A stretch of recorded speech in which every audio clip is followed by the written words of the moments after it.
We are from E.M. McCully, home of the Jaguars, and this app is called Light Up Foods. Our team consists of 4th grade students. I'm Calissa, and I helped out with the business and marketing. I'm Caitlin, and I helped out with the marketing. I also did most of the write-ups. I'm Madison, and I'm behind all of the coding. And I'm Zaria, and I worked on the app design.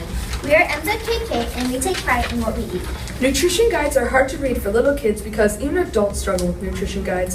One of our mentors said that it is difficult to understand, like if there's low fat but high salt, is that even good? So we really doubt that 6 to 9-year-olds will understand them. And kids don't really care about what they're putting into their bodies because they can't understand it. But we want this app to change that. The problem we are addressing is that according to the World Health Organization, there are rising numbers of malnourished and overweight children in many countries. The biggest problem is that most of these children will not outgrow this. The app is aimed at children, but we know that parents are the ones making the decisions. Our goal is to change the opinions of children and through them educate their families. And the best part is, it's free. But we hope to get sponsors in the future so we can add more to the app and put in app ads.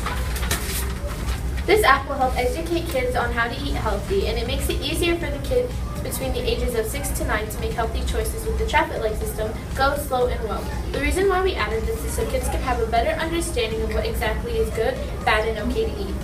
We have YouTube videos for additional information in case the children still don't understand our description. We added superheroes to make it fun and inspiring for kids to make healthy choices. We included a back button for the users to go back instead of exiting the whole app just to choose another food. We put in a text-to-speech feature to read the descriptions of food for early and struggling readers. We let users put in their own superhero name to make it more fun. There is also a search function that will allow the user to see all the foods in the drop-down menu instead of going to the different screens.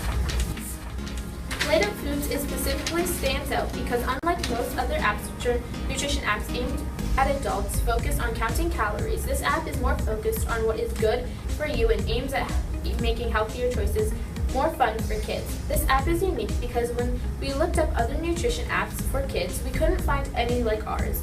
There were a few apps targeted at kids, but they didn't really have the same idea. In the future, we hope to be able to make the superheroes go to different screens, so that we can eventually make this app adaptable for kids with nutritional needs like lactose intolerant and peanut allergies. We also want to expand on our food choices. For example, instead of just having one type of cereal, we like to have most of the popular cereals because there's a huge difference between Cheerios and Cocoa Puffs. We'd also like to add more character choices so that the kids can choose superheroes or other characters they like, and not just the 4 that we have to have in this app. We also think it would be cool to have a translate feature to make the app accessible to kids around the world and to add a quiz on making healthy choices. We would also like to add goals for the week, like we give the children a goal or 2, maybe even 3, complete, and encourage them to eat healthy. We want to add notifications so the users know when we update the app. Lastly, we want to add a settings page so the kids can change the background or change the superhero choices. In conclusion, we believe that this app clearly addresses the UN Sustainable Development Goals around health and education by helping young children make better, more informed choices about what they eat.